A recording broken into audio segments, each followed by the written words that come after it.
टेकी पावन एकेडमी को सब्सक्राइब करने के लिए ये बटन दबाएं। वेलकम स्टूडेंट्स, मेरे चैनल टेकी पावन एकेडमी में आपका फिर से स्वागत है। आज हम देखने वाले हैं कक्षा 9 अर्थशास्त्र का चैप्टर संसाधन के रूप में लोग। इसके एमसीक्यू देखने वाले हैं 148 148 एमसीक्यू लाया हूं मैं इस चैप्टर के लिए आपके पास, ताकि आपको ये पूरा चैप्टर कवर हो जाए। तो आइए देखते हैं इस चैप्टर के एमसीक्यू। स्टूडेंट्स, आज हम देखने वाले हैं कक्षा 9 के चैप्टर संसाधन रूप में लोग के 148 एमसीक्यू, 148 एमसीक्यू। आइए देखते हैं ना। प्रश्न पहला, मानव में कौशल और उसमें निहित उत्पादन के ज्ञान का स्टॉक क्या कहलाता है? ऑप्शन ए मानव पूंजी, ऑप्शन बी पूंजी, ऑप्शन सी मानव पूंजी निर्माण और ऑप्शन डी भौतिक पूंजी। तो सही उत्तर है मानव पूंजी। मानव में जो कौशल और उसमें जो निहित उत्पादन के ज्ञान का स्टॉक होता है उसे हम क्या कहते हैं? मानव पूंजी। प्रश्न 2, शिक्षा, प्रशिक्षण और चिकित्सा सेवाओं में निवेश के द्वारा मानव को किसमें बदला जाता है? ऑप्शन ए मानव पूंजी में, ऑप्शन बी पूंजी में, ऑप्शन सी मानव पूंजी निर्माण और ऑप्शन डी भौतिक पूंजी। तो सही उत्तर है मानव पूंजी में। शिक्षा, प्रशिक्षण और चिकित्सा सेवाओं में पैसा हम क्यों खर्च करते हैं? ताकि मानव किसमें बदल जाए? मानव पूंजी में। प्रश्न 3, सकल राष्ट्रीय उत्पाद में किसे शामिल किया जाता है?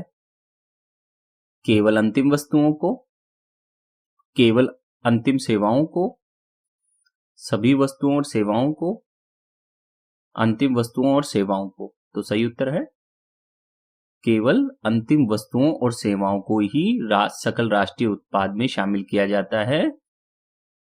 आगे बढ़ते हैं। प्रश्न 4, एक देश में एक वर्ष में उत्पादित समस्त अंतिम वस्तुओं और सेवाओं के मूल्य के योगफल को क्या कहते हैं? मानव पूंजी, पूंजी, मानव पूंजी निर्माण, सकल राष्ट्रीय उत्पाद। तो सही उत्तर है सकल राष्ट्रीय उत्पाद। एक देश में एक वर्ष में जितना भी प्रोडक्शन होता है अंतिम वस्तुओं और सेवाओं का, उसके मूल्य के योगफल को ही हम क्या कहते हैं? जीडीपी या सकल राष्ट्रीय, जीएनपी भी कहते हैं इसको, जीडीपी भी कह देते हैं आपके लेवल पर। सकल राष्ट्रीय उत्पाद भी कह सकते हैं इसको, सकल घरेलू उत्पाद भी कह सकते हैं कक्षा 9 के स्तर पर। प्रश्न 5, मानव को मानव पूंजी में बदलने की प्रक्रिया क्या कहलाती है? मानव पूंजी, पूंजी, मानव पूंजी निर्माण या सकल राष्ट्रीय उत्पाद। तो सही उत्तर है मानव पूंजी निर्माण। मानव को मानव पूंजी में बदलने की जो प्रक्रिया होती है उस प्रक्रिया का नाम है मानव पूंजी निर्माण। प्रश्न 6, इनमें से उत्पादन का साधन कौन सा नहीं है? मानव पूंजी निर्माण, पूंजी, जनसंख्या, भूमि। तो सही उत्तर है मानव पूंजी निर्माण उत्पादन का कोई भी साधन नहीं होता है, बल्कि ये एक प्रक्रिया होती है, जबकि पूंजी, जनसंख्या और भूमि तीनों उत्पादन के साधन होते हैं। प्रश्न 7, ये सभी किसके उदाहरण हैं? आप देख सकते हैं। पहला भूमि का, दूसरा पूंजी का, तीसरा मानव पूंजी, चौथा है उपयुक्त में से कोई नहीं। तो सही उत्तर है मानव पूंजी। ये डॉक्टर हो गया, ये टीचर हो गया, ये टेलर हो गया और ये और व्यक्ति हो गए। तो ये सब क्या कर रहे हैं? मानव नहीं है ये, सिंपल ये क्या है? मानव पूंजी है। क्यों? क्योंकि ये उत्पादन की प्रक्रिया में अपना योगदान दे रहे हैं। तो जो लोग उत्पादन की प्रक्रिया में अपना योगदान देते हैं, राष्ट्रीय आय में योगदान देते हैं, उन्हें, उन लोगों को हम मानव पूंजी कहते हैं। ठीक है, आगे बढ़ते हैं। प्रश्न 8, मानव पूंजी एक तरह से अन्य संसाधनों जैसे भूमि और भौतिक पूंजी से श्रेष्ठ है, क्योंकि मानव संसाधन भूमि और पूंजी का उपयोग कर सकता है। ये कथन सत्य है या असत्य? तो सही उत्तर है ये कथन सही है। मानव पूंजी एक तरह से क्या होता है? अन्य संसाधन जो होते हैं भूमि और भौतिक पूंजी, उनसे श्रेष्ठ माना जाता है। क्यों माना जाता है इनसे श्रेष्ठ? क्योंकि मानव संसाधन ही भूमि पूंजी इनका उपयोग करके प्रोडक्शन का कार्य करता है। प्रश्न 9, मानव पूंजी में निवेश द्वारा किसे उत्पादक परिसंपत्ति में बदला जा सकता है? भूमि को, पूंजी को, जनसंख्या को, या उपयुक्त में से कोई नहीं? तो सही उत्तर है बच्चों जनसंख्या को। मानव पूंजी में निवेश द्वारा उत्पादक परिसंपत्ति में किसको बदला जा सकता है? जनसंख्या में। आप सभी बच्चे ध्यान दें, मेरे चैनल पे कक्षा 9, 10, 11, 12 अर्थशास्त्र के समस्त वीडियो हैं। कक्षा 9 और 10 के जो राजनीति विज्ञान है उसके वीडियो भी हैं। आप प्लेलिस्ट चेक करें चैनल पर, हर चैनल की प्लेलिस्ट होती है, तो मेरे चैनल पर भी प्लेलिस्ट है, उसको चेक करें आप। और एक ये बच्चों 2 चैनल है मेरे, एक है टेकी पावन एकेडमी के नाम से जिस पर आप ये वीडियो देख रहे हैं, एक और चैनल बना रखा है मैंने इंफॉर्मेशन टेक्नोलॉजी सेंटर, ये नाम देख लें, इसको ऐसे कैसे टाइप कर लें इंफॉर्मेशन टेक्नोलॉजी सेंटर आपके यूट्यूब वाले उसमें एप्लीकेशन में, तो ये मेरा चैनल निकल के आ जाएगा। यहाँ आपको बहुत सारी ढेर सारी जानकारियां मिलेंगी टेक्नोलॉजी की। तो आगे बढ़ते हैं। प्रश्न 10, विलास और सकल किस गांव में रहते थे? मिर्जापुर में, सेमापुर में, धामपुर में, या पालमपुर में? तो सही उत्तर है विलास और सकल सेमापुर में रहते थे। प्रश्न 11, सकल के पिता का नाम क्या था? महेश, बूटा चौधरी, रमेश, या सुरेश? तो सही उत्तर है सकल के पिता का नाम था बूटा चौधरी। प्रश्न 12, सकल कैसा विद्यार्थी था? प्रतिभाशाली, कमजोर, औसत, उपयुक्त में से कोई नहीं? तो सकल एक प्रतिभाशाली विद्यार्थी था। प्रश्न 13, विलास कितने वर्ष का बालक था?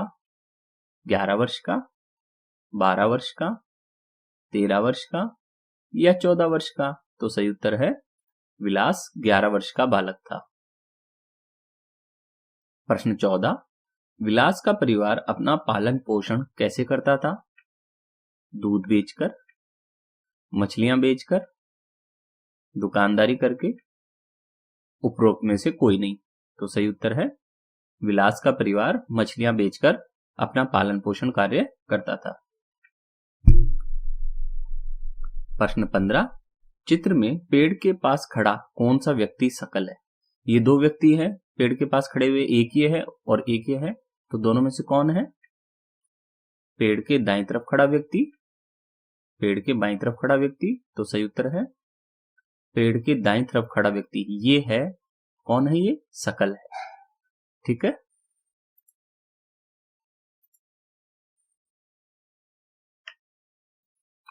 प्रश्न 16, सकल स्कूल जाता था जबकि विलास जो है वो स्कूल नहीं गया, क्या ये कथन सत्य है अथवा असत्य?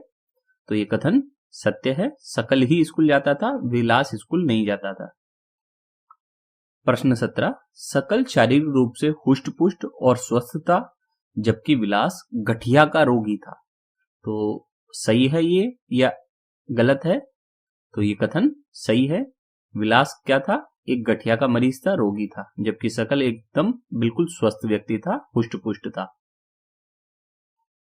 प्रश्न 18, सकल को एक प्राइवेट फर्म में नौकरी मिल गई जबकि विलास गांव में मछलियां बेचने का काम करता था, ये कथन सत्य है या असत्य? ये कथन एकदम सत्य है। प्रश्न 19, सकल और विलास में से किसकी उत्पादकता अधिक थी? उत्पादकता का मतलब क्या होता है बच्चों? कि वो कितना प्रोडक्शन करने की कैपेसिटी रखता है, कितना अच्छा काम करता है कोई व्यक्ति, उसको उसकी उत्पादकता कहते हैं। तो ए सकल की, बी विलास की, तो दोनों में से किसकी उत्पादकता अधिक थी? सकल की। सकल ज्यादा अच्छा काम करता था बजाय विलास के। प्रश्न 20, जापान कैसा देश है? ए विकासशील, बी विकसित, सी अल्प विकसित, या डी पिछड़ा हुआ? तो सही उत्तर है जापान एक विकसित देश है।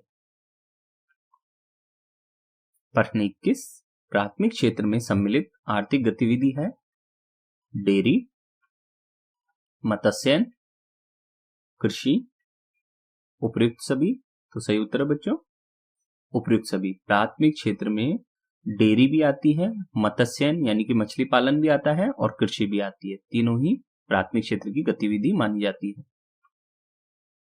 प्रश्न 22, आर्थिक कार्यों के आधार पर किसी देश की अर्थव्यवस्था को किसमें विभाजित किया जा सकता है? प्राथमिक क्षेत्र में, द्वितीय क्षेत्र में, तृतीय क्षेत्र में या उपर्युक्त सभी? तो सही उत्तर है बच्चों उपर्युक्त सभी।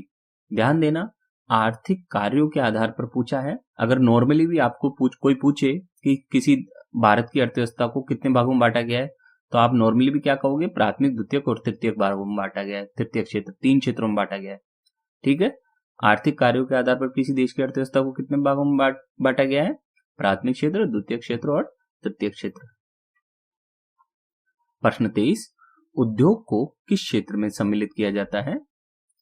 तृतीय क्षेत्र में, द्वितीय क्षेत्र में, प्राथमिक क्षेत्र में या उपर्युक्त सभी? तो सही उत्तर है उद्योग को द्वितीय क्षेत्र में शामिल किया जाता है। प्रश्न 24, किसी बैंक में कार्यरत मैनेजर को किस क्षेत्र में शामिल किया जाता है? तृतीय क्षेत्र में, द्वितीय क्षेत्र में, प्राथमिक क्षेत्र में या उपर्युक्त सभी? तो जो बैंक में मैनेजर काम करता है वो कौन से सेक्टर का माना जाएगा व्यक्ति? वो है तृतीय क्षेत्र का, क्योंकि वो सेवा दे रहा है। प्रश्न 25, निम्नलिखित कथनों में से कौन सा कथन सत्य है? कथन 1, तृतीय क्षेत्र की आर्थिक गतिविधियां स्वतः वस्तुओं का उत्पादन नहीं करती, बल्कि वो क्या करती हैं? उत्पादन प्रक्रिया में सहयोग करती हैं। कथन 2, तृतीय क्षेत्र को सेवा क्षेत्र भी कहा जाता है। तो कौन सा कथन सही है इसमें से? केवल 1, केवल 2, 1 और 2 दोनों या कोई नहीं? तो सही उत्तर है 1 और 2। तृतीय क्षेत्र की गतिविधियां खुद वस्तुओं का उत्पादन नहीं करती हैं, बल्कि क्या करती हैं? वो उत्पादन प्रक्रिया में सहयोग करती हैं। तृतीय क्षेत्र को ही सेवा क्षेत्र भी कहा जाता है, क्योंकि इसमें सभी सेवाएं होती हैं, इसलिए इसे सेवा क्षेत्र भी कहते हैं। प्रश्न 26, निम्नलिखित कथनों में से विचार कौन सा सत्य है? कथन 1, जब प्राकृतिक संसाधनों का उपयोग करके किसी वस्तु का उत्पादन किया जाता है तो इसे प्राथमिक क्षेत्र की गतिविधि कहा जाता है। कथन 2, द्वितीय क्षेत्र की गतिविधियों के अंतर्गत प्राकृतिक उत्पादों को विनिर्माण प्रणाली के जरिए अन्य रूपों में परिवर्तित किया जाता है। केवल 1, केवल 2, 1 और 2 दोनों या कोई नहीं? तो कौन सा कथन सत्य है इसमें से? दोनों ही कथन सही है। जब प्राकृतिक संसाधनों का प्रयोग करके, जो प्रकृति से प्राप्त संसाधन होते हैं उनका प्रयोग करके जब हम किसी वस्तु का उत्पादन करते हैं तो उस गतिविधि को हम प्राथमिक क्षेत्र की गतिविधि कहते हैं। द्वितीय क्षेत्र की गतिविधियों के अंतर्गत हम क्या करते हैं? जो प्राकृतिक उत्पाद होते हैं उनसे हम नया माल तैयार करते हैं विनिर्माण प्रणाली का प्रयोग करके। प्रश्न 27, निम्नलिखित कथनों में से कौन सा कथन जीडीपी के संबंध में सत्य है? जीडीपी मतलब ग्रॉस डोमेस्टिक प्रोडक्ट।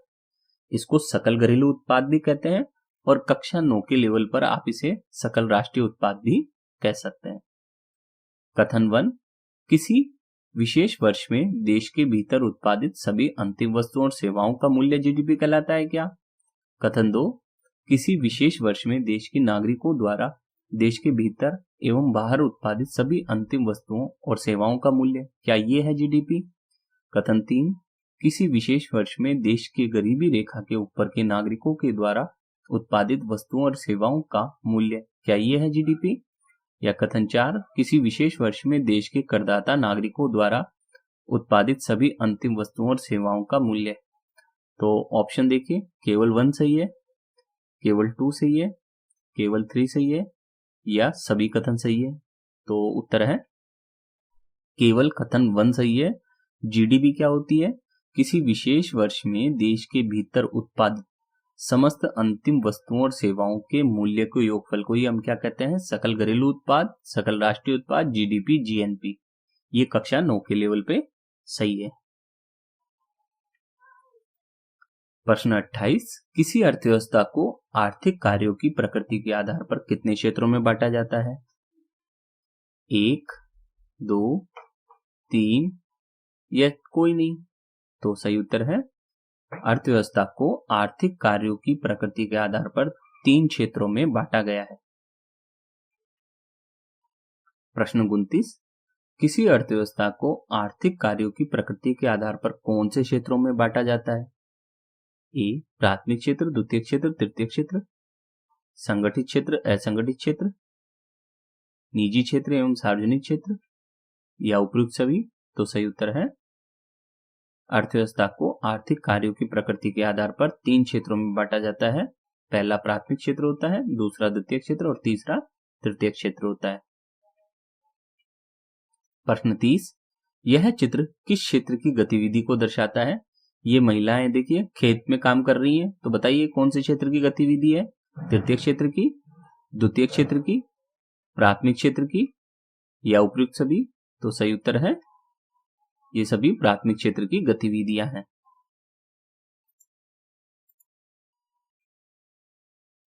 प्रश्न 31, यह चित्र किस क्षेत्र की गतिविधि को दर्शाता है? ये एक व्यक्ति है जो खदान में कोयला निकालने का काम कर रहा है। ये मजदूर है, आप देख सकते हैं, श्रमिक। ये कौन से क्षेत्र में शामिल होगा? तृतीय क्षेत्र में, द्वितीय क्षेत्र में, प्राथमिक क्षेत्र में, या उपयुक्त सभी में? तो सही उत्तर है प्राथमिक क्षेत्र में। क्यों? क्योंकि कोयला कहां से निकाल रहा है? प्रकृति से, तो प्राथमिक क्षेत्र में शामिल होगा ये। प्रश्न 32, यह चित्र किस क्षेत्र की गतिविधि को दर्शाता है? देखिए आप, ये ईंट मिट्टी से क्या बना रहे हैं? ये ईंटें बना रहे हैं, ध्यान रखना। तो ये तृतीय क्षेत्र में आएगा, द्वितीय क्षेत्र में आएगा, प्राथमिक क्षेत्र में आएगा, या उपयुक्त सभी जगह आएगा? तो सही उत्तर है ये द्वितीय क्षेत्र में आएगा। क्यों? क्योंकि द्वितीय क्षेत्र में प्रकृति से प्राप्त कच्चे माल का उपयोग करके नया माल तैयार किया जाता है। तो मिट्टी प्रकृति से हो गई और उससे क्या बना रहा है? ये ईंटें। तो विनिर्माण प्रणाली का प्रयोग किया ना, इसलिए इसे द्वितीय क्षेत्र में शामिल किया गया है। प्रश्न 33, यह चित्र किस क्षेत्र की गतिविधि को दर्शाता है? ये महिलाएं देखिए कपड़े बेच रही है। ये तृतीय क्षेत्र में आएगा, द्वितीय क्षेत्र में, प्राथमिक क्षेत्र में, या उपयुक्त सभी में? तो ये तृतीय क्षेत्र में आएगी महिला। क्यों? क्योंकि ये गतिविधि क्या है? यह है व्यापार की गतिविधि, और व्यापार क्या है? एक सेवा है, तो इसलिए तृतीय क्षेत्र में आता है। प्रश्न 34, यह चित्र किस क्षेत्र की गतिविधि को दर्शाता है? ये देखिए महिलाएं खेत में वो फसल उग गई है, तो कॉटन की फसल है ये मेरे हिसाब से, तो उसको लेने का प्रयास कर रही है ये। तृतीय क्षेत्र, द्वितीय क्षेत्र, प्राथमिक क्षेत्र, या उपयुक्त सभी? तो सही उत्तर है ये प्राथमिक क्षेत्र की गतिविधि है, क्योंकि ये प्रकृति से संबंध रखती है। प्रश्न 35, यह चित्र किस क्षेत्र की गतिविधि को दर्शाता है? देखिए एक ये अखबार बेचने वाला है जो साइकिल पे अखबार बेचने जाता है, तो ये क्या कर रहा है? ये तृतीय क्षेत्र में शामिल होगा, द्वितीय क्षेत्र में, प्राथमिक क्षेत्र में, या उपयुक्त सभी जगह? तो ये तृतीय क्षेत्र का व्यक्ति है। क्यों? क्योंकि ये अपनी सेवाएं दे रहा है, तो सेवाओं के द्वारा कार्य कर रहा है। प्रश्न 36, यह चित्र किस क्षेत्र की गतिविधि को दर्शाता है? ये चित्र देख लीजिए आप अच्छी तरह, ये कौन सा क्षेत्र है बताइए? तृतीय क्षेत्र है, द्वितीय क्षेत्र, प्राथमिक क्षेत्र, या उपयुक्त सभी? तो सही उत्तर है बच्चों ये सभी गतिविधियां प्राथमिक क्षेत्र की हैं। ये जितनी भी गतिविधियां हैं ये सब किसकी हैं? प्राथमिक क्षेत्र की हैं, क्योंकि प्रकृति से संबंध रखती हैं। प्रश्न 37, यह चित्र किस क्षेत्र की गतिविधि को दर्शाता है? तृतीय क्षेत्र, द्वितीय क्षेत्र, प्राथमिक क्षेत्र, या उपयुक्त सभी? तो सही उत्तर है ये सभी गतिविधियां तृतीय क्षेत्र की है, क्योंकि ये सेवा क्षेत्र से संबंध है। ये व्यापार, सेवा, बैंकिंग, ये सब किस में आते हैं? तृतीय क्षेत्र में। प्रश्न 38, यह चित्र किस क्षेत्र की गतिविधि को दर्शाता है? तृतीय क्षेत्र, द्वितीय क्षेत्र, प्राथमिक क्षेत्र, या उपयुक्त सभी? तो सही उत्तर है ये सभी गतिविधियां द्वितीय क्षेत्र की हैं।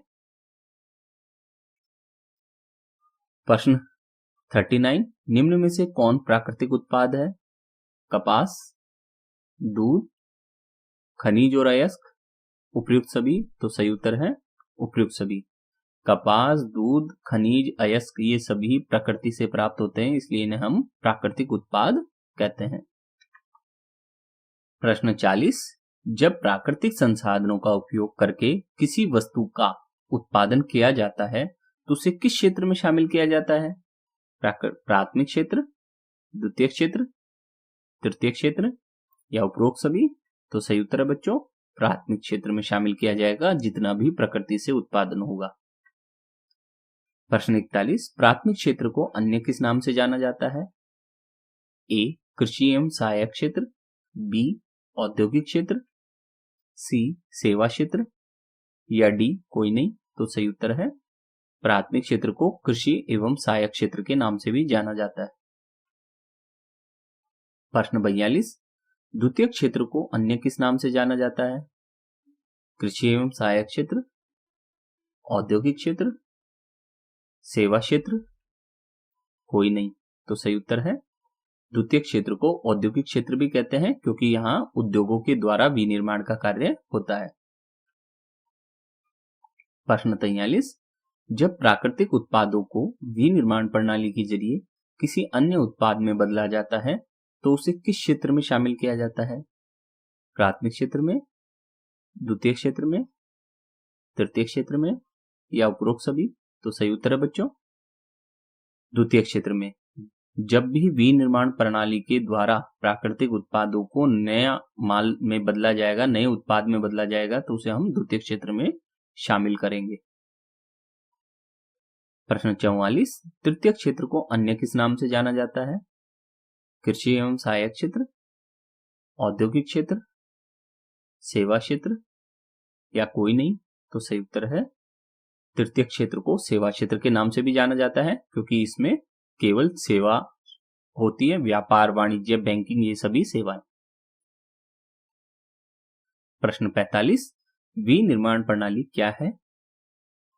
ए, नए माल से कच्चा माल तैयार करना, बी, कच्चे माल से नया माल तैयार करना, सी, दोनों या डी, कोई नहीं? तो सही उत्तर है बी, कच्चे माल से नया माल तैयार करने की प्रक्रिया को ही विनिर्माण प्रक्रिया या विनिर्माण प्रणाली कहते हैं। प्रश्न 46, विनिर्माण प्रक्रिया कहां हो सकती है? ए, कारखाने में, बी, कार्यशाला में, सी, घर में या डी, उपरोक्त सभी जगह? तो सही उत्तर है उपरोक्त सभी। विनिर्माण प्रक्रिया कारखाने में भी हो सकती है, किसी कार्यशाला में भी हो सकती है या घर में भी आप विनिर्माण का कार्य कर सकते हैं। जैसे कुम्हार मिट्टी से घड़े बनाता है तो वो घर में ही बनाता है। ठीक है। प्रश्न 47, कपास के पौधे से प्राप्त रेशे का उपयोग कर हम सूत काटते और कपड़ा बुनते। बताइए यह कौन सी प्रक्रिया है? ये उपभोग प्रक्रिया है, प्राथमिक प्रक्रिया है, विनिर्माण प्रक्रिया है या कोई नहीं? तो सही उत्तर है, इसे विनिर्माण प्रक्रिया कहेंगे क्योंकि इसमें क्या हो रहा है, कच्चे माल से नया माल तैयार किया जा रहा है। प्रश्न 48, इनमें से किसे औद्योगिक क्षेत्र में शामिल नहीं किया जाएगा? ए, गन्ने से चीनी बनाना, बी, गन्ने से गुड़ बनाना, सी, गन्ने से जूस बनाना, डी, कोई नहीं? तो सही उत्तर है कोई नहीं। ये सभी चीजें औद्योगिक क्षेत्र में शामिल होंगी। प्रश्न क्या है, अच्छी तरह पढ़ें, किसे औद्योगिक क्षेत्र में शामिल नहीं किया जाएगा? तो ये सब चीजें तो क्या है, औद्योगिक क्षेत्र में शामिल हो रही है, तो इसलिए हमारा उत्तर क्या है, कोई नहीं। ठीक है। गन्ने से चीनी बनाना भी द्वितीय क्षेत्र में आएगा, गन्ने से गुड़ बनाना भी द्वितीय क्षेत्र में है और गन्ने से जूस बनाना भी द्वितीय क्षेत्र में है और द्वितीय क्षेत्र को ही औद्योगिक क्षेत्र कहते हैं। 49, इनमें से किसे औद्योगिक क्षेत्र में शामिल किया जाएगा? मिट्टी से दीपक बनाना, मिट्टी से ईंट बनाना, मिट्टी से बर्तन बनाना, उपरोक्त सभी? तो सही उत्तर है उपरोक्त सभी। मिट्टी से दीपक बनाया या ईंट बनाओ या बर्तन बनाओ, तीनों ही क्या है, विनिर्माण प्रक्रिया है, इसलिए औद्योगिक क्षेत्र में शामिल किया जाएगा, द्वितीय क्षेत्र में। प्रश्न 50, इसमें से किस क्षेत्र में वस्तुओं का उत्पादन नहीं होता है? प्राथमिक क्षेत्र में, द्वितीय क्षेत्र में, तृतीय क्षेत्र में या कोई नहीं, तो सही उत्तर है वस्तुओं का उत्पादन तृतीय क्षेत्र में नहीं होता है, जबकि प्राथमिक क्षेत्र में भी होता है वस्तुओं का उत्पादन, द्वितीयक में भी होता है, लेकिन तृतीय क्षेत्र में वस्तुओं का उत्पादन नहीं होता। प्रश्न 51, परिवहन को किस क्षेत्र में शामिल किया जाएगा? प्राथमिक क्षेत्र में, द्वितीय क्षेत्र में, तृतीय क्षेत्र में, या कोई नहीं, तो सही उत्तर है परिवहन को तृतीय क्षेत्र में शामिल किया जाएगा, क्योंकि परिवहन एक सेवा है। प्रश्न 52, भंडारण किस क्षेत्र की गतिविधि है? प्राथमिक क्षेत्र की, द्वितीय क्षेत्र की, तृतीय क्षेत्र की, या कोई नहीं, तो सही उत्तर है भंडारण तृतीय क्षेत्र की गतिविधि है, क्योंकि ये भी एक सेवा है। प्रश्न 53, इसमें से तृतीय क्षेत्र की गतिविधि कौन सी है? संचार, बैंक सेवाएं, व्यापार, या उपरोक्त सभी? तो सही उत्तर है संचार, बैंकिंग सेवाएं और व्यापार तीनों ही तृतीय क्षेत्र में शामिल गतिविधि है। प्रश्न 54, इसमें से तृतीय क्षेत्र की गतिविधि कौन सी है? शिक्षक, डॉक्टर, धोबी, उपरोक्त सभी? तो सही उत्तर है उपरोक्त सभी, क्योंकि शिक्षक, डॉक्टर और धोबी तीनों ही सेवा देने का कार्य करते हैं। प्रश्न 55, इसमें से तृतीय क्षेत्र की गतिविधि कौन सी है? नाई, मोची, वकील, या उपरोक्त सभी? तो सही उत्तर है उपरोक्त सभी। नाई, मोची और वकील तीनों ही सेवा देते हैं, इसलिए ये तृतीय क्षेत्र में शामिल होंगे। प्रश्न 56, इसमें से तृतीय क्षेत्र की गतिविधि कौन सी नहीं है? इंटरनेट, कैफे, एटीएम, कोई नहीं, तो सही उत्तर है कोई नहीं, क्योंकि इंटरनेट, कैफे और एटीएम तीनों ही सेवा है, तो तीनों ही सेवा होने के कारण तृतीय क्षेत्र में शामिल होती है, इसलिए इसका उत्तर क्या आया? कोई नहीं। क्यों? क्योंकि हमने यहां नहीं वाला पूछा था। प्रश्न 57, इसमें से तृतीय क्षेत्र की गतिविधि कौन सी नहीं है? Call centre, software, booth? तो सही उत्तर है कोई नहीं, क्योंकि कॉल सेंटर, सॉफ्टवेयर और बूथ तीनों ही तृतीय क्षेत्र की गतिविधि कहलाती हैं।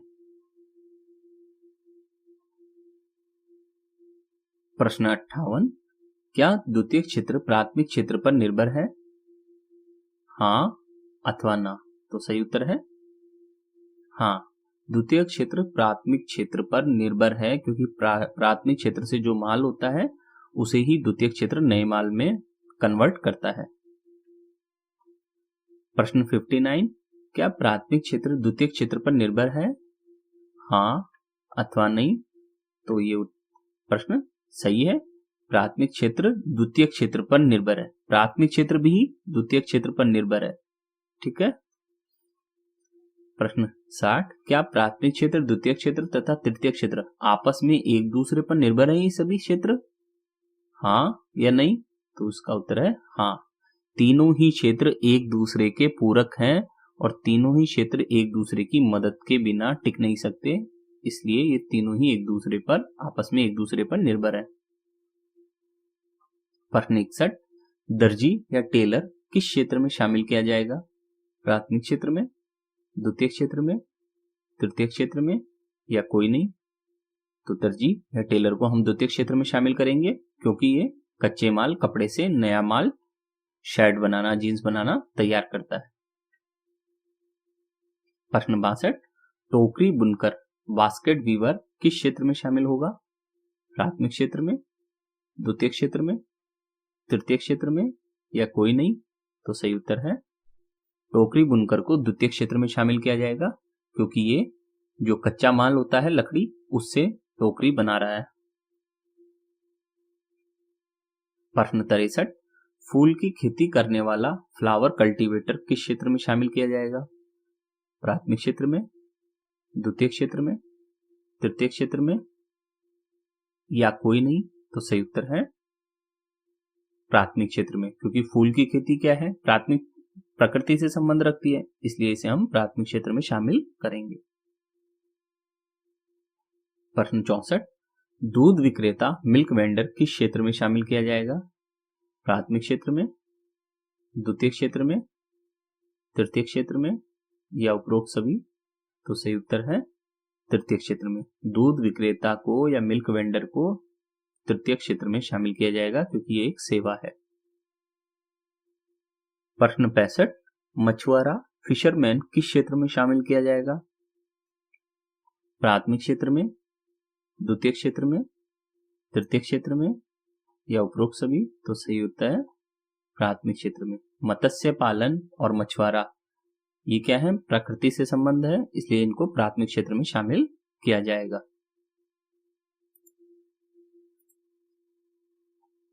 प्रश्न 66, पुजारी प्रीस्ट किस क्षेत्र में शामिल किया जाएगा? प्राथमिक क्षेत्र में, द्वितीय क्षेत्र में, तृतीय क्षेत्र में या उपरोक्त सभी जगह? तो सही उत्तर है पुजारी को तृतीय क्षेत्र में शामिल करते हैं क्योंकि ये सेवा करने का कार्य कर रहा है। प्रश्न 69, कुरियर पहुंचाने वाला कुरियर किस क्षेत्र में शामिल किया जाएगा? प्राथमिक क्षेत्र में, द्वितीय क्षेत्र में, तृतीय क्षेत्र में या उपरोक्त सभी? तो सही उत्तर है कुरियर पहुंचाने वाला एक सर्विस दे रहा है, इसलिए इसे तृतीय क्षेत्र में शामिल किया जाएगा। प्रश्न 68, दिया सलाई कारखाने में श्रमिक वर्कर्स इन मैच फैक्ट्री किस क्षेत्र में शामिल किया जाएगा? दिया सलाई का मतलब माचिस होता है, तो बताइए प्राथमिक क्षेत्र, द्वितीय क्षेत्र, तृतीय क्षेत्र या उपरोक्त सभी? तो सही उत्तर है दिया सलाई कारखाने में जो श्रमिक है वो द्वितीय क्षेत्र में काम कर रहा है क्योंकि वो माचिस बनाने का कार्य कर रहा है। प्रश्न 69, महाजन मनी लेंडर किस क्षेत्र में शामिल होगा? महाजन कौन होता है? पैसे उधार देने वाला।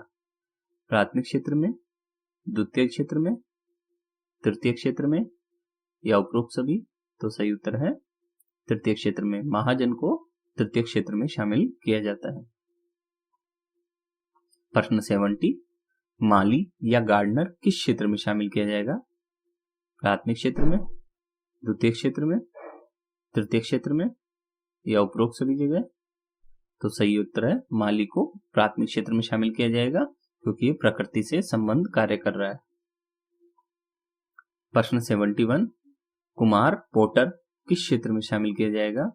प्राथमिक क्षेत्र में, द्वितीय क्षेत्र में, तृतीय क्षेत्र में या उपरोक्त सभी जगह? तो कुमार क्या करता है? घड़ा बनाने का कार्य करता है, बर्तन, तो इसलिए उसे द्वितीय क्षेत्र में शामिल करेंगे क्योंकि वो कच्चे माल से नया माल तैयार कर रहा है। प्रश्न 72, मधुमक्खी पालक बी कीपर किस क्षेत्र में शामिल किया जाएगा? प्राथमिक क्षेत्र, द्वितीय क्षेत्र, तृतीय क्षेत्र या उपरोक्त सभी? तो मधुमक्खी पालक प्राथमिक क्षेत्र में शामिल किया जाएगा क्योंकि ये प्रकृति से संबंध रखता है। प्रश्न 73, अंतरिक्ष यात्री एस्ट्रोनॉट किस क्षेत्र में शामिल किया जाएगा? प्राथमिक क्षेत्र में, द्वितीय क्षेत्र में, तृतीय क्षेत्र में, उपरोक्त सभी? तो सही उत्तर है अंतरिक्ष यात्री सेवा क्षेत्र से संबंध रखेगा तृतीय क्षेत्र में। प्रश्न 74, कॉल सेंटर का कर्मचारी किस क्षेत्र में शामिल किया जाएगा? प्राथमिक क्षेत्र, द्वितीय क्षेत्र, तृतीय क्षेत्र, उपरोक्त सभी? तो कॉल सेंटर के कर्मचारी को तृतीय क्षेत्र में शामिल किया जाएगा। प्रश्न 75, स ग उ की फुल फॉर्म बताइए। सकल घरेलू उद्यमी, साक्षर घरेलू उत्पाद, सकल घरेलू उत्पाद, उपयुक्त में से कोई नहीं, तो सही उत्तर है स ग उ का मतलब होता है सकल घरेलू उत्पाद, जीडीपी, ग्रॉस डोमेस्टिक प्रोडक्ट। प्रश्न 76, भारत में स ग उ के मापन का कार्य कौन करता है? राष्ट्रीय नमूना सर्वेक्षण संगठन, केंद्रीय सांख्यिकी संगठन, राष्ट्रीय आय संस्थान या श्रम मंत्रालय? तो सही उत्तर है केंद्रीय सांख्यिकी संगठन के द्वारा सकल घरेलू उत्पाद के मापन का कार्य किया जाता है। प्रश्न 77, निम्न में से किसे तृतीय क्षेत्र में शामिल नहीं किया जाएगा? स्कूल को, अस्पताल को, थाने को या दर्जी को? तो सही उत्तर है दर्जी तृतीय क्षेत्र में शामिल नहीं होगा, जबकि स्कूल, अस्पताल और थाना तीनों तृतीय क्षेत्र में शामिल होंगे। प्रश्न 78, निम्न में से किसे तृतीय क्षेत्र में शामिल नहीं किया जाएगा?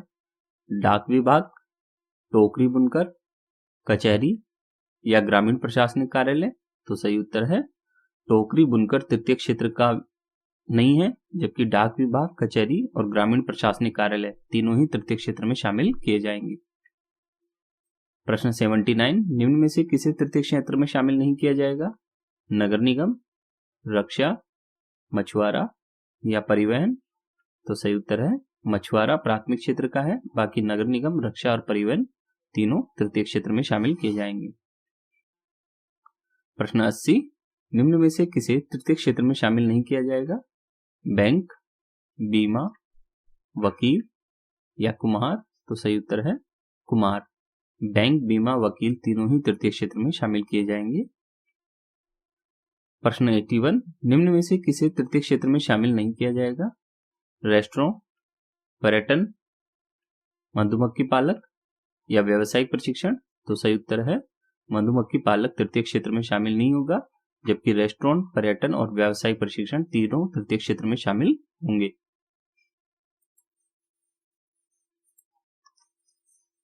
प्रश्न 82, निम्न में से किसे तृतीय क्षेत्र में शामिल नहीं किया जाएगा? 2G, 3G, 4G या माली? तो सही उत्तर है माली को। 2G, 3G और 4G ये तीनों ही स्पेक्ट्रम है जो सर्विस देने के काम आते हैं आपके नेटवर्क के लिए। प्रश्न 83, ऐसी क्रियाएं जिनसे वस्तुओं और सेवाओं का उत्पादन होता है और राष्ट्रीय आय में वृद्धि होती है, उन्हें हम क्या कहते हैं? आर्थिक क्रिया, गैर आर्थिक क्रिया, उपयुक्त दोनों या उपयुक्त में से कोई नहीं? तो सही उत्तर है ऐसी सभी क्रियाएं जिनसे वस्तुओं और सेवाओं का उत्पादन होता है और राष्ट्रीय आय में वृद्धि होती है, उन्हें हम आर्थिक क्रिया कहते हैं। प्रश्न 84, आर्थिक क्रिया कितने प्रकार की होती है? 4 प्रकार की, 5 प्रकार की, 3 प्रकार की या 2 प्रकार की? तो सही उत्तर है आर्थिक क्रियाएं 2 प्रकार की होती हैं। प्रश्न 85, आर्थिक क्रिया के कौन से प्रकार हैं? बाजार क्रिया, गैर बाजार क्रिया, उपयुक्त दोनों या उपयुक्त में से कोई नहीं? तो सही उत्तर है आर्थिक क्रिया के 2 प्रकार होते हैं, बाजार क्रिया और गैर बाजार क्रिया। प्रश्न 86, वे आर्थिक क्रियाएं जो वेतन या लाभ के उद्देश्य से की जाती हैं, उन्हें क्या कहा जाता है?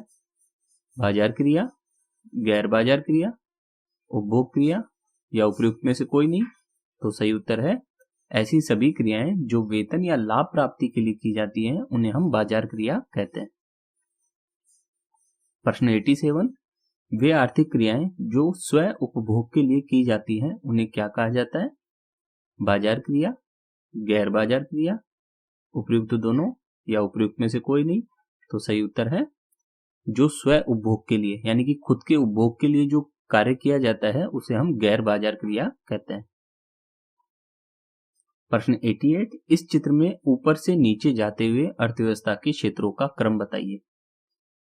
द्वितीय क्षेत्र, प्राथमिक क्षेत्र, तृतीय क्षेत्र, तटीय क्षेत्र, द्वितीय क्षेत्र, तृतीय क्षेत्र, प्राथमिक क्षेत्र, तृतीय क्षेत्र, प्राथमिक क्षेत्र, द्वितीय क्षेत्र या प्राथमिक क्षेत्र, द्वितीय क्षेत्र, तृतीय क्षेत्र?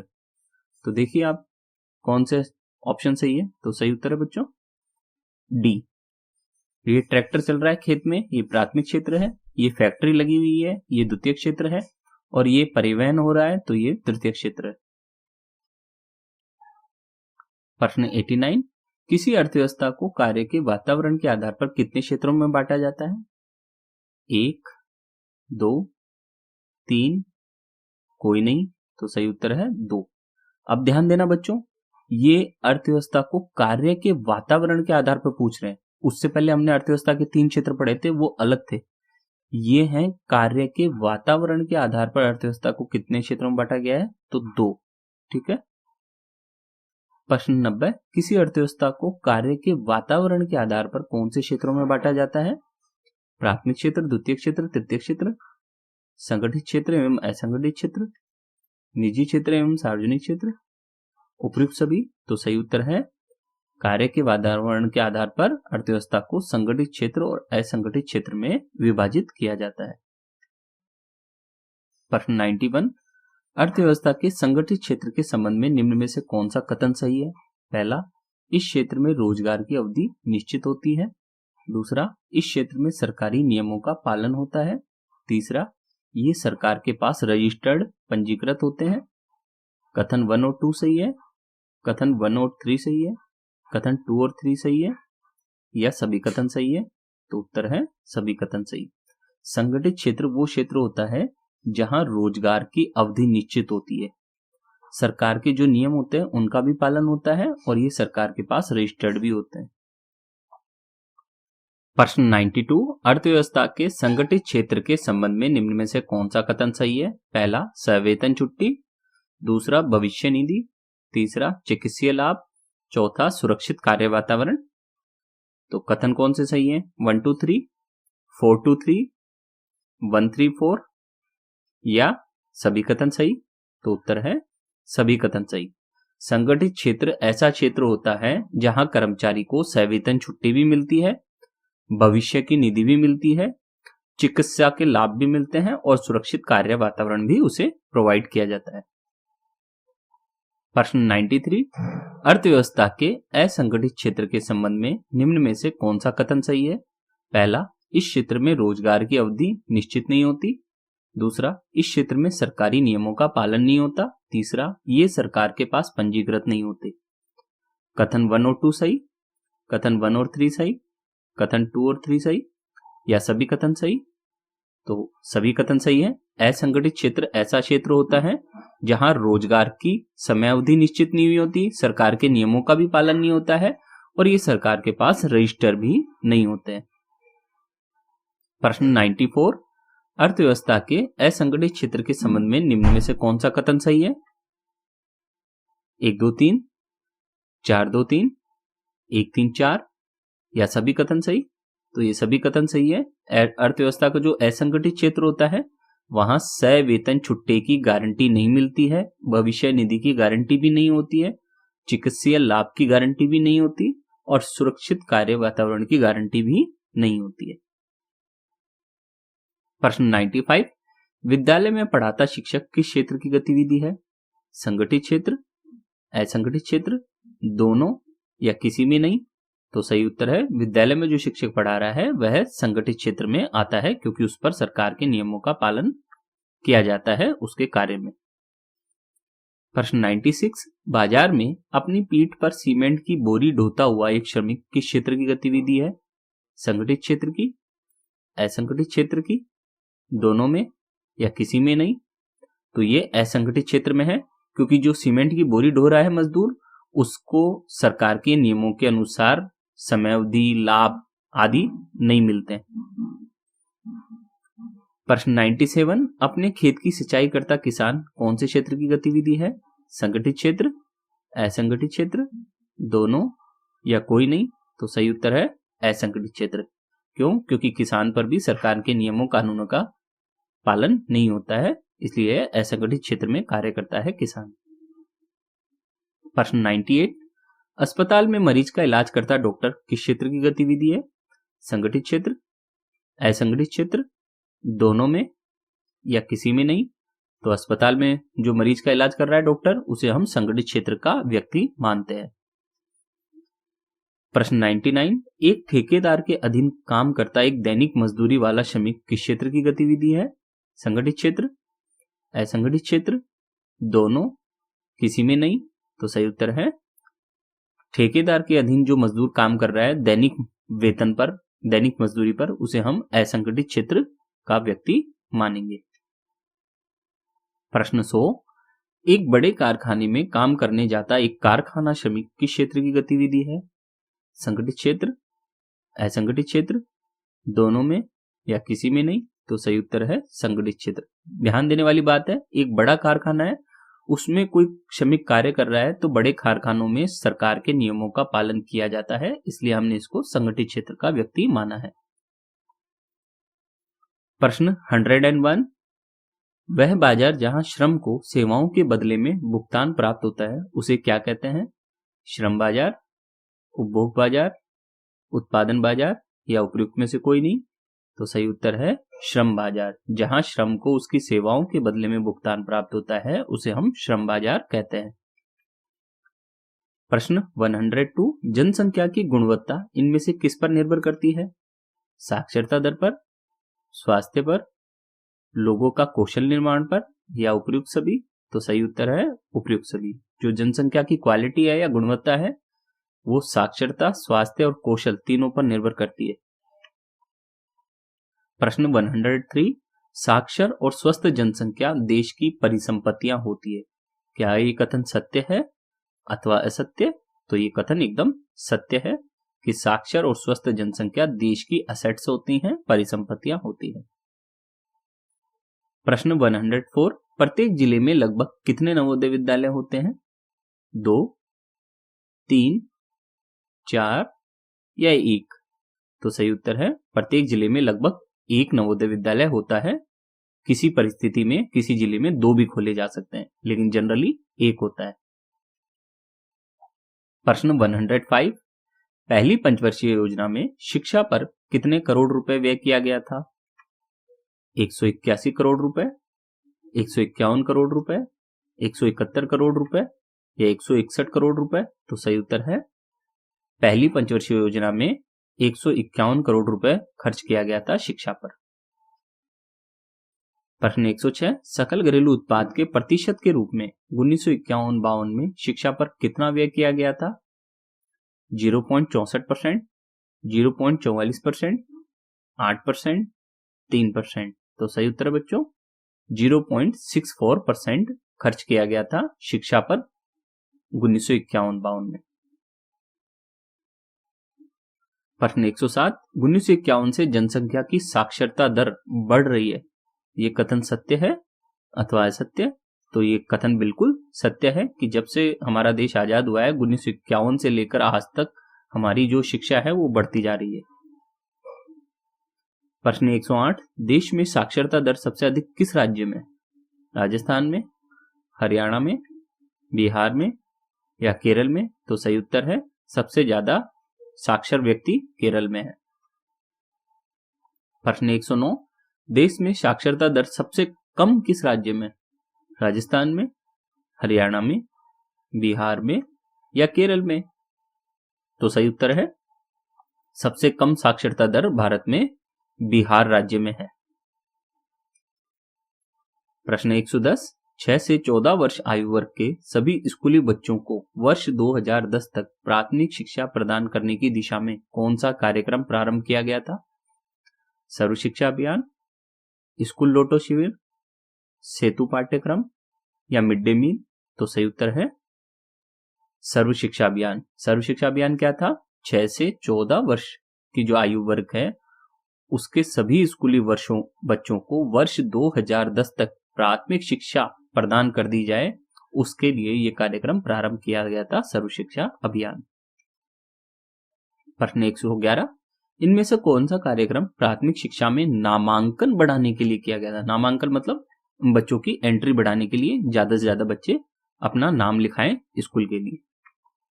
सर्व शिक्षा अभियान, स्कूल लोटो शिविर, सेतु पाठ्यक्रम या बी और सी दोनों? तो सही उत्तर है बी और सी दोनों, अर्थात नामांकन बढ़ाने के लिए स्कूल लोटो शिविर भी स्टार्ट किया गया था और सेतु पाठ्यक्रम भी। प्रश्न 112, कक्षा में बच्चों की उपस्थिति को बढ़ावा देने, बच्चों के धारण और उनकी पोषण स्थिति में सुधार के लिए कौन सा कार्यक्रम प्रारंभ किया गया था? सर्व शिक्षा अभियान, स्कूल लोटो शिविर, सेतु पाठ्यक्रम या मिड डे मील? तो सही उत्तर है mid day meal. Mid day meal को ही दोपहर भोजन योजना भी कहते हैं, जो बच्चों में क्यों स्टार्ट की गई थी? ताकि बच्चे उसको देखकर, खाने को देखकर एक तो स्कूल आने लगे। भोजन के लिए गरीब बच्चे होते हैं, उनको भोजन नहीं मिलता घरों में, तो वो भोजन की लालच में स्कूल आ जाए एक तो, दूसरा उनकी पोषण स्थिति सुधर जाए, ये उद्देश्य था इसका। प्रश्न 113, वर्ष 1950-51 में महाविद्यालयों की संख्या कितनी थी? 750, 7346, 11089 या 30023? तो सही उत्तर है 1950-51 में भारत में महाविद्यालयों की संख्या 750 थी। प्रश्न 114, वर्ष 1950-51 में विश्वविद्यालयों की संख्या कितनी थी?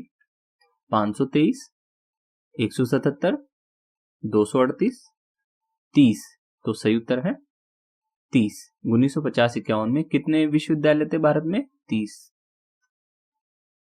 प्रश्न 115, 1950-51 में विद्यार्थियों की संख्या कितनी थी भारत में? 63,000, 2,50,000, 2,63,000 या 10 लाख। तो सही उत्तर है 2,63,000 विद्यार्थियों की संख्या थी 1950-51 में। प्रश्न 116, फर्म या कंपनी का उद्देश्य क्या होता है? लोगों का कल्याण करना, अधिकतम लाभ कमाना, सरकार को ज्यादा से ज्यादा टैक्स देना या उपयुक्त में से कोई नहीं। तो सही उत्तर है किसी भी कंपनी या फर्म का उद्देश्य होता है अपने लाभ को अधिकतम करना। प्रश्न 117, किसी वर्ष में पैदा हुए 1,000 जीवित बच्चों में से 1 वर्ष की आयु से पहले मर जाते हैं, उनकी दर को क्या कहते हैं? युवा मृत्यु दर, वयस्क मृत्यु दर, मृत्यु दर, शिशु मृत्यु दर। तो सही उत्तर है शिशु मृत्यु दर। ऐसे किसी वर्ष में 1,000 जीवित बच्चे, 1,000 बच्चों ने जन्म लिया किसी एक वर्ष में, और उन 1,000 बच्चों में से कितने बच्चे 1 वर्ष से पहले ही मर गए, उसकी रेट को ही शिशु मृत्यु दर कहते हैं। प्रश्न 118, एक वर्ष में प्रति 1,000 व्यक्तियों के पीछे जन्म लेने वाले शिशुओं की संख्या को क्या कहा जाता है?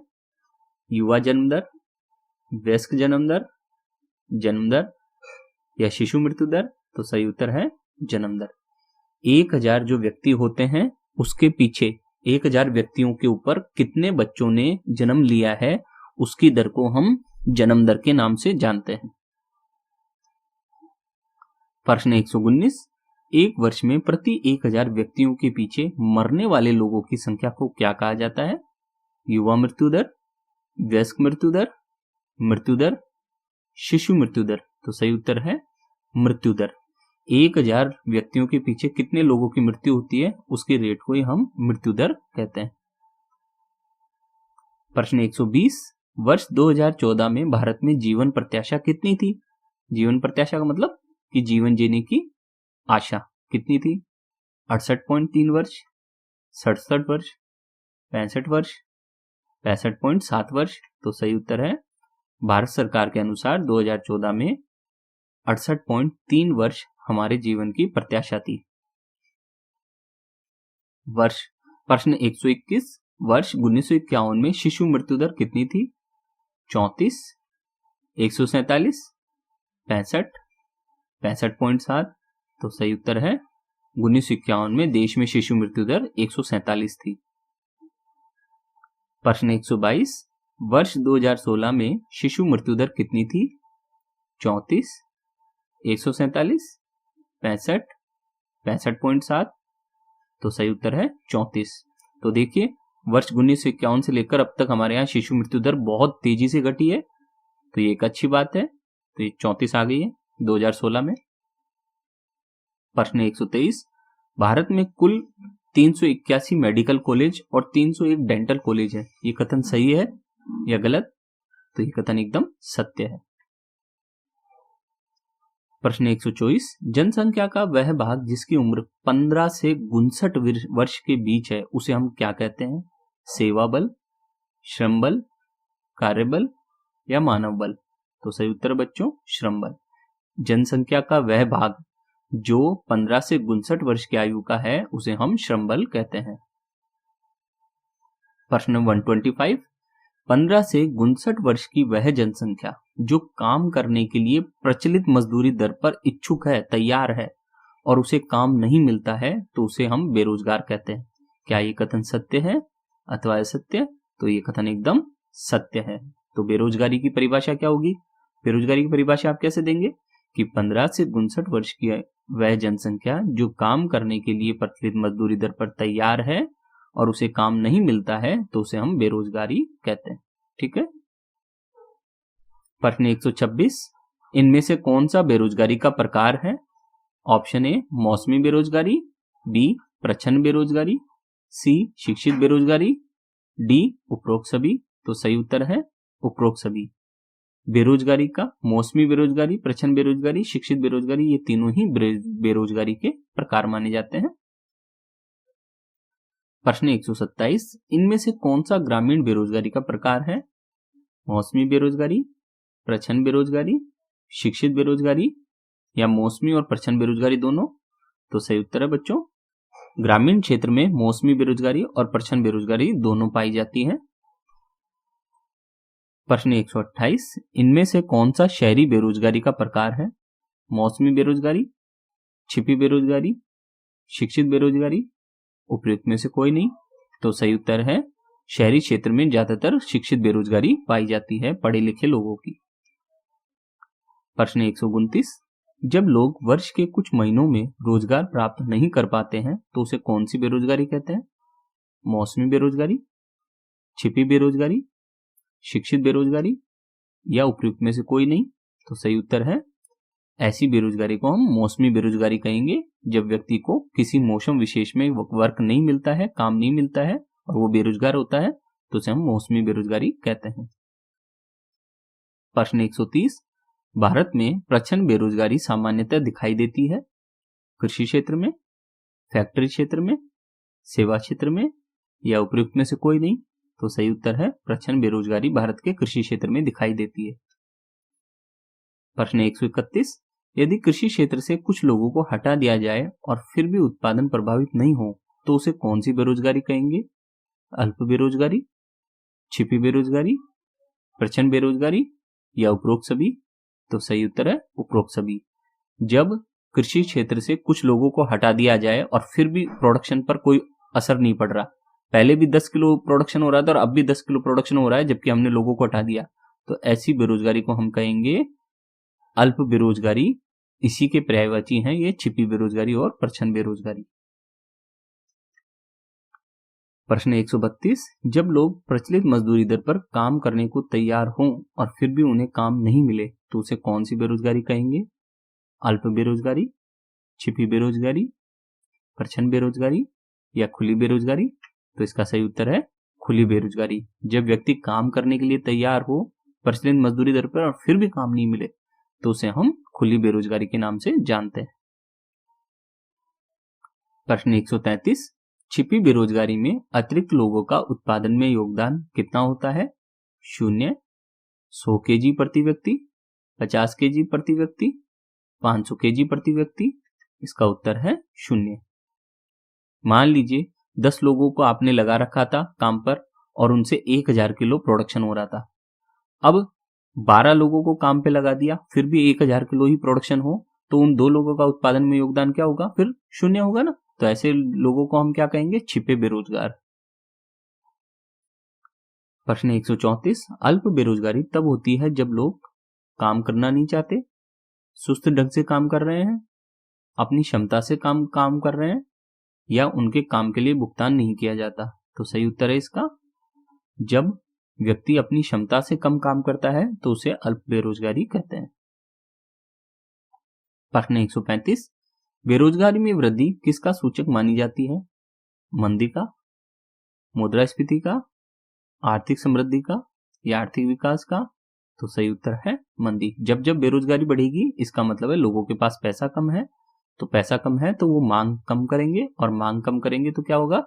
अर्थव्यवस्था में उत्पादन कम होगा जिससे मंदी आ जाएगी। प्रश्न 136, इनमें से कौन मानव पूंजी के निर्माण में प्रशिक्षण की भूमिका को इंगित करता है? विलास, गीता, सकल या महेश? सही उत्तर है सकल। सकल ने प्रशिक्षण लेकर एक अच्छे व्यक्ति के रूप में उसने पहचान बनाई थी। प्रश्न 137, विलास की कहानी से हमें क्या सीख मिलती है? मानव पूंजी निर्माण में शिक्षा की महत्वपूर्ण भूमिका होती है। बी, मानव पूंजी निर्माण में शिक्षा कोई महत्वपूर्ण भूमिका नहीं निभाती। सी, शिक्षा या प्रशिक्षण मानव विकास के लिए महत्वपूर्ण नहीं है। डी, इनमें से कोई नहीं। तो सही उत्तर है बच्चों, विलास की कहानी से हमें शिक्षा मिलती है कि मानव पूंजी निर्माण में शिक्षा की महत्वपूर्ण भूमिका होती है, इसलिए हमें सबको पढ़ना चाहिए। प्रश्न 138, इनमें से कौन मछुआरा था? महेश, विलास, शीला या ए और बी दोनों? तो सही उत्तर है ए और बी दोनों। महेश भी मछुआरा था और विलास भी मछुआरा था। प्रश्न 139, इनमें से बूटा का व्यवसाय क्या था? खेतीहर मजदूर, मछुआरा, डॉक्टर या शिक्षक? तो सही उत्तर है बूटा एक खेतीहर मजदूर था। प्रश्न 140, इनमें से कौन सकल के परिवार से नहीं है? श्याम, बूटा, शीला या महेश? तो सही उत्तर है महेश। श्याम सकल का चाचा था, बूटा सकल का पिता था, शीला सकल की मां थी और महेश कौन थे? विलास के पिता। प्रश्न 141, इनमें से कौन सा देश प्राकृतिक संसाधन के अभाव के बावजूद भी मानव संसाधन पर निवेश के कारण विकसित राष्ट्र के रूप में जाना जाता है? श्रीलंका, भारत, जापान या ब्राजील? तो सही उत्तर है जापान। जापान में प्राकृतिक संसाधन नहीं है, लेकिन उसने क्या किया? मानव संसाधन पर निवेश किया। मनुष्य वहां अच्छा मेहनती है, खूब पढ़ा लिखा है, तो उसकी वजह से ये देश काफी आगे तरक्की किया और जापान एक विकसित राष्ट्र बन चुका है। प्रश्न 142, भारत में शिशु मृत्यु दर में कमी के क्या कारण माने जाते हैं? ए, मां एवं बच्चे का टीकाकरण, बी, मां एवं बच्चे को पोषण आहार उपलब्ध कराना, सी, नियमित जांच या डी, उपरोक्त सभी? तो सही उत्तर है उपरोक्त सभी। भारत में जो शिशु मृत्यु दर घटी है उसके ये तीनों ही कारण है कि हमने वैक्सीनेशन भी किया है, संतुलित भोजन भी दिया है और माता की और बच्चे की नियमित जांच भी की है। प्रश्न 143, भारत में आजादी के समय 1947 में साक्षरता दर कितना प्रतिशत था? 15%, 18%, 20% या 27%? तो सही उत्तर बच्चों 1947 में साक्षरता दर 18% थी। प्रश्न 144, वर्ष 2011 की जनगणना के अनुसार भारत की साक्षरता दर कितनी है? 64.6%, 74.04%, 93.9% या 80.9%? तो सही उत्तर है इसका 74.04%। भारत में 2011 की जनगणना के अनुसार भारत की साक्षरता दर है 74.04%। प्रश्न 145, इनमें से कौन आर्थिक क्रियाकलाप है? ए, मां द्वारा भोजन बनाना, बी, गांव में लोगों द्वारा नालियों की सफाई करना, सी, एक किसान द्वारा कृषि कार्य करना या डी, एक व्यक्ति द्वारा पेपर पढ़ना? तो सही उत्तर है एक किसान द्वारा कृषि कार्य करना एक आर्थिक गतिविधि है, क्योंकि इससे राष्ट्रीय आय बढ़ती है और अर्थव्यवस्था में वस्तुओं और सेवाओं का उत्पादन होता है। प्रश्न 146, इनमें से कौन एक गैर आर्थिक क्रियाकलाप है? ड्राइवर द्वारा बस चलाना, कुम्हार द्वारा घड़ा बनाना, शिक्षक द्वारा स्कूल में कक्षाओं का संचालन करना, दुर्गा पूजा हेतु लोगों के द्वारा चंदा इकट्ठा करना? तो सही उत्तर बच्चों दुर्गा पूजा हेतु लोगों के द्वारा चंदा इकट्ठा करना एक गैर आर्थिक क्रियाकलाप है, क्योंकि इससे राष्ट्रीय आय या वस्तुओं और सेवाओं का उत्पादन नहीं होता है, जबकि ये तीनों ही आर्थिक क्रियाकलाप है। प्रश्न 147, नीचे दिए गए कथनों को ध्यानपूर्वक पढ़िए। कथन 1, जब मानव संसाधन को शिक्षा तथा स्वास्थ्य के द्वारा विकसित किया जाता है तब इसे मानव पूंजी निर्माण कहते हैं। कथन 2, मानव पूंजी में निवेश भौतिक पूंजी की ही भांति प्रतिफल प्रदान करता है। कौन सा कथन सत्य है? केवल 1, 2, 1 और 2 दोनों, न तो 1 और न ही 2। तो इसमें से सही उत्तर है पहला और दूसरा, दोनों ही कथन सही है। जब मानव संसाधन को हम शिक्षा और स्वास्थ्य के द्वारा विकसित करते हैं तो इसे मानव पूंजी निर्माण कहते हैं। और मानव पूंजी में जब पैसा खर्च करते हैं, निवेश करते हैं, तो भौतिक पूंजी होती है ना, उसके भांति ही प्रतिफल प्रदान करता है। प्रश्न 148, नीचे दिए गए कथनों को ध्यानपूर्वक पढ़िए। कथन 1, अर्थव्यवस्था के समग्र विकास पर बेरोजगारी का अहितकर प्रभाव पड़ता है। कथन 2, किसी अर्थव्यवस्था की बेरोजगारी में वृद्धि मंदीग्रस्त अर्थव्यवस्था का सूचक है। तो इसमें से कौन सा कथन सही है? 1, 2, 1 और 2 दोनों या 1 और 2 दोनों ही नहीं? तो सही उत्तर है इसका दोनों ही कथन ये सही है अर्थव्यवस्था को लेकर। तो बच्चों ये हमारे 148 एमसीक्यू कंप्लीट हो गए हैं। आपको संसाधन के रूप में लोग के मैंने 148 एमसीक्यू भी करा दिए हैं। इससे पहले मैंने चैप्टर भी करवा दिया था। आप मेरे चैनल पर देखेंगे तो आपको अर्थशास्त्र के समस्त वीडियो देखने को मिलेंगे। और इंफॉर्मेशन टेक्नोलॉजी सेंटर को भी सब्सक्राइब कर लें, उस पर आपको बेहतरीन टेक्निकल जानकारी देखने को मिलेगी।